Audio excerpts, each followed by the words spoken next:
Well, hello, I'm Josh, and I'm back once again with another great film to tell you about. And since I talked last time about a classic science fiction B movie from the 50s called Invasion of the Body Snatchers, I thought it'd be fun to follow that up with a bit of a more recent film as really a celebration of these old B movies from the atomic age, along with one of the most iconic low budget horror filmmakers. That film I'm talking about is Joe Dante's 1993 comedy, Matinee. Set in 1962, brothers Dennis and Gene Loomis live on a military base in Florida, just trying to fit in with their peers, when they suddenly find themselves in the midst of the Cuban Missile Crisis. Meanwhile, seeing the fear of nuclear war as the perfect atmosphere for a movie premiere, shock filmmaker Lawrence Woolsey comes to town, hoping to capitalize on the situation with his new monster movie, Mant. So as I said, this film was directed by Joe Dante, who, as I mentioned in my previous video, is a huge fan of these old monster and science fiction movies from the 50s and 60s, and is always referencing them in his own films. So in many ways, this is kind of the perfect film for Joe Dante to make, and he does not disappoint. Dante actually incorporated all sorts of period-accurate movie posters and magazines, many from his own personal collection that he got when he was a kid himself. You can even see that Tales of Terror, a Roger Corman-directed horror film I talked about a few years ago, is up on the theater marquee at the beginning. But what sets Joe Dante's films apart from many of the other filmmakers who love referencing these things from the past is that even though he incorporates a lot of nods to these older films, you don't necessarily have to understand all the references to enjoy the film. They certainly add to the experience if you do recognize them, but often just as much I find them to be more so just pointing you towards other great films like this for you to discover. Joe Dante always seems to be very conscious of the roots from where his movies come from, and so it almost feels as if he is citing his sources within the film. For instance, in my last video I mentioned that he used a scene from Invasion of the Body Snatchers in Gremlins, which worked not only as a fun reference to a classic science fiction film, but also worked as a kind of tongue-in-cheek foreshadowing of what was to come. And here you can see posters for films like Val Guest's The Day the Earth Caught Fire and Ray Milland's Panic in Year Zero, which not only fit as great movies from the year the story takes place, 1962, but were also classic examples that showed people's anxieties over the potential of nuclear war in the day and the possible after effects. And so by having the posters there, they kind of reinforce these feelings that the characters in the film are having themselves. And though Lawrence Woolsey was not a real person, he is heavily based on the horror filmmaker William Castle. Now, Castle made a name for himself as sort of the low-budget Alfred Hitchcock, inserting himself into his own films and trailers much like Hitchcock would do in his own work. And not only would he make these very twisty films that were intended to shock the audience, but he would also incorporate various gimmicks into the presentation to entice people to come and enhance their experience. Things like rigging fake skeletons to drop down and fly over the audience during the House on Haunted Hill, or rigging the seats to buzz when the Tingler was supposed to get loose in the theater. Castle even had nurses outside the theaters and would require viewers to sign a waiver before watching some of his films, just to emphasize how scary his movie was. And as you can see in Matinee, all of these classic gimmicks and more are recreated by Woolsey.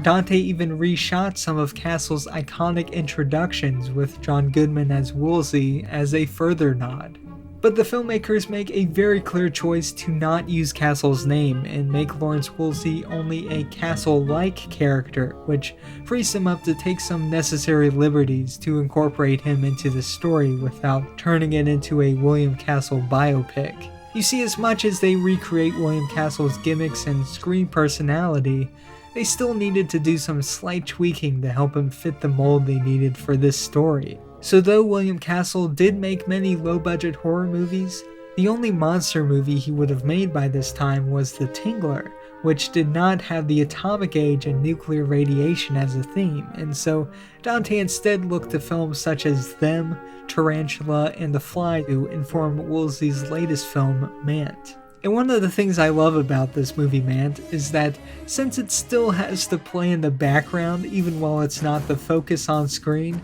there is actually a 15-minute version of the film that was made which is incredibly period accurate using dialogue from actual B-movies and was shot on real black and white film rather than converting color to black and white in post. The production and special effects team were also advised to primarily use techniques that would have been available at the time, and thus the cinematography also incorporates lots of heavy shadows to cover up the sparse production design, much like a real B-movie would have done back in the day. And so the film that came from this feels incredibly authentic to the kinds of films that they were based on.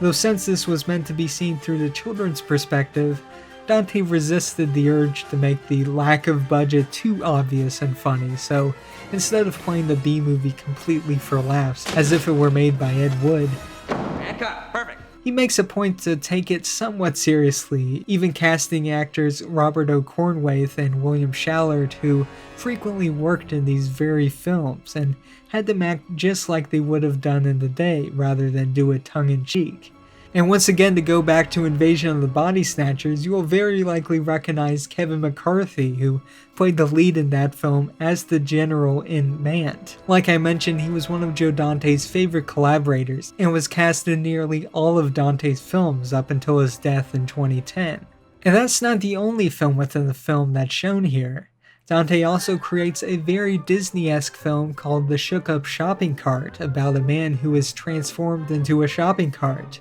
Now this is very clearly a tribute to all of the Disney family films from the 60s and 70s, which would always have these crazy premises like The Love Bug, Blackbeard's Ghost, and The Shaggy DA. And these films were also often shot in anamorphic, and so just like with Mant, they shot this in its actual format, making it once again feel very period accurate. And though not nearly as much was shot for this film within the film, it is still quite notable for featuring a young Naomi Watts in what I believe was her first American movie. And on that note, the cast of this film is excellent. It has a great mix of new actors and Joe Dante regulars. I mean, John Goodman to start is usually the one that takes the spotlight, as he's not only the one on the poster, but he also just does a brilliant job portraying the character Lawrence Woolsey, one he was apparently quite familiar with, as he told Dante he grew up watching William Castle movies, so he knew just how to play him right from the start.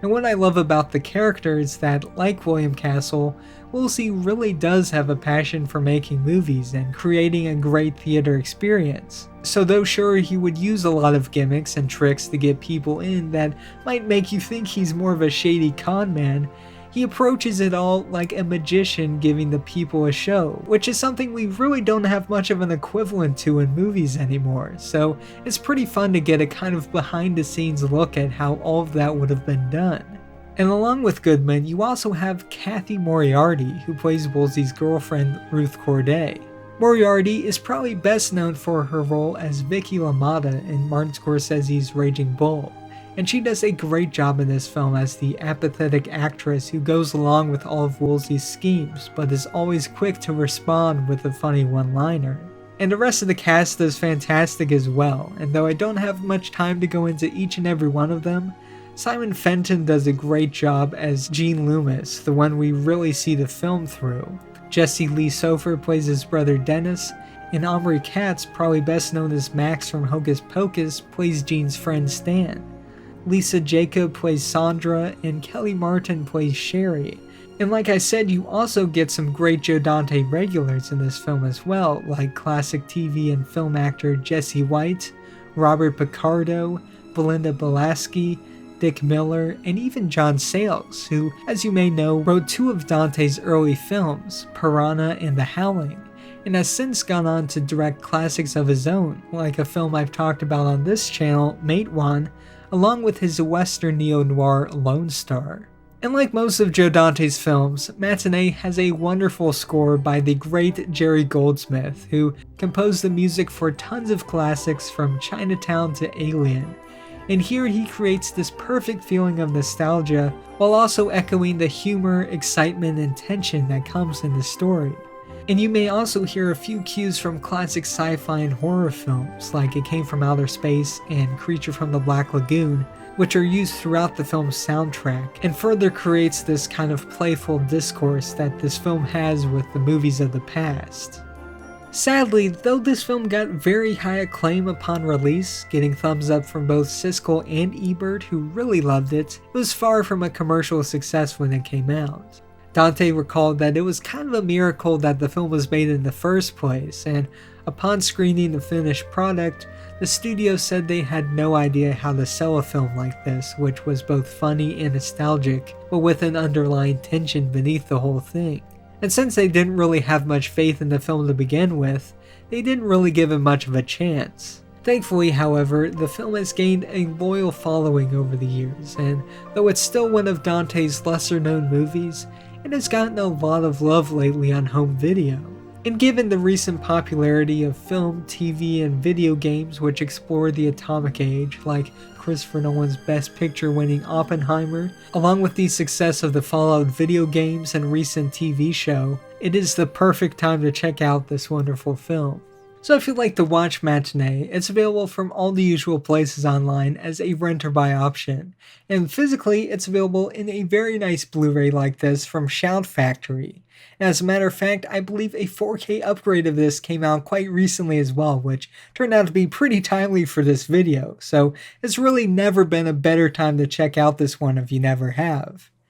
Now for my comment question, I'm wondering, what is your favorite movie about the atomic age? I mean, there are tons out there to choose from, and they can range all the way from more historical-based films like Oppenheimer or documentaries like The Atomic Cafe to more fantastical monster movies like Them, and tons of different films in between. So put your favorites in the comment section down below and start discussing. Hit the like button if you enjoyed this video, and subscribe if you want to see some more of these. Remember to keep watching movies, and I will see you again soon.